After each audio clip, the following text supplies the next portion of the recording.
अब हम बात करेंगे आज स्टार के बारे में, यानी तारा के बारे में। अब तारा क्या होता है, ठीक है, तारा कहाँ स्थित है, तारा है कैसा, उसके बारे में बात करेंगे। जरा समझिए, यहाँ पर लिखे स्टार यानी तारा, कहता सेलेस्टियल बॉडीज यानी आकाशीय पिंड। तारा क्या है? सेलेस्टियल बॉडीज है, यानी आकाशीय पिंड है। क्लियर? तारा क्या है? Celestial bodies. अगर इसका बात करें ना, तारा, ये जो तारा है यहाँ लिखे हैं, having its own energy, temperature and brightness. मतलब तारा में क्या क्या चीज है? एक तो तारा में आपका एनर्जी है, टेम्परेचर है एंड क्या है? ब्राइटनेस है। अगर हम बात करें, यानी स्वयं की ऊर्जा और चमक होती है। तारा में जो क्या होता है, स्वयं की ऊर्जा भी होती है, ताप भी होता है और चमक भी होती है। ये तारा में तीन चीज मौजूद होते हैं। क्लियर? अब बात समझिए, जो चंद्रमा होता है ना, क्या चंद्रमा जो होता है ना, उसमें उसके पास अपना प्रकाश नहीं होता है, लेकिन तारा के पास जो है ना, खुद का प्रकाश होता है। क्लियर? यहाँ तक तो बात समझ में आया। यहाँ लिखे हैं चंद्रमा के पास खुद की प्रकाश नहीं है। चंद्रमा के पास क्या नहीं है? खुद की प्रकाश नहीं है। और तारा के पास क्या है? खुद का अपना प्रकाश है। क्लियर बात? अब समझिए बात को। अब जो ये तारा है ना, ये तारा, इसका सोर्स क्या है? सोर्स ऑफ एनर्जी क्या होता है? यानी तारा का स्रोत क्या है? ऊर्जा का स्रोत क्या है? अब बात समझिए, ये जो होता है ना, ये क्या होता है? न्यूक्लियर फ्यूजन, यानी नाभिकीय संलयन। क्या है?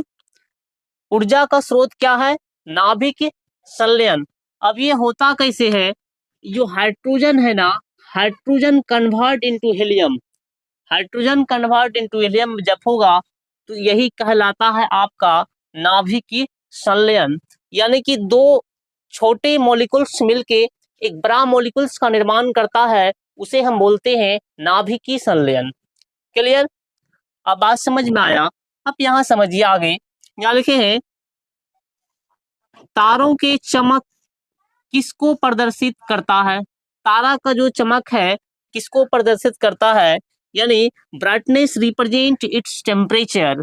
यानी कि तारा का जो चमक है वो किसको रिप्रेजेंट करता है? यानी ये जो है ना, तारों की चमक उनके तापमान को प्रदर्शित करता है। तारा का जो चमक है ना, किसको प्रदर्शित करता है? उनके तापमान को प्रदर्शित करता है।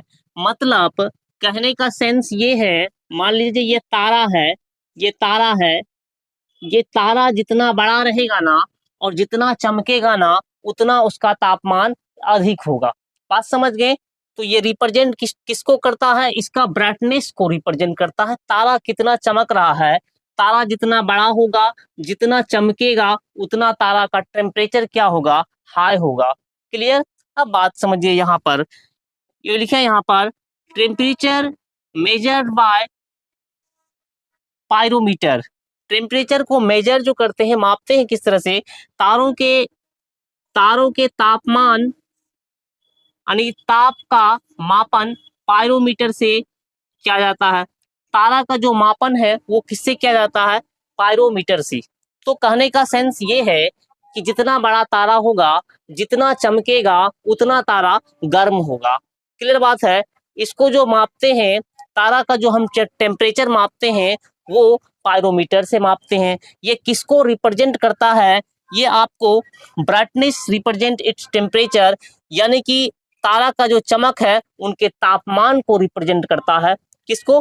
तापमान को। जितना वो चमकेगा उतना उसका तापमान क्या होगा? अधिक होगा। क्लियर? यहाँ तक समझ में आया? नीचे लिखे हैं लाइफ साइकिल ऑफ स्टार, यानी तारों का जीवन चक्र। तारों के जीवन चक्र के बारे में हम फिर चर्चा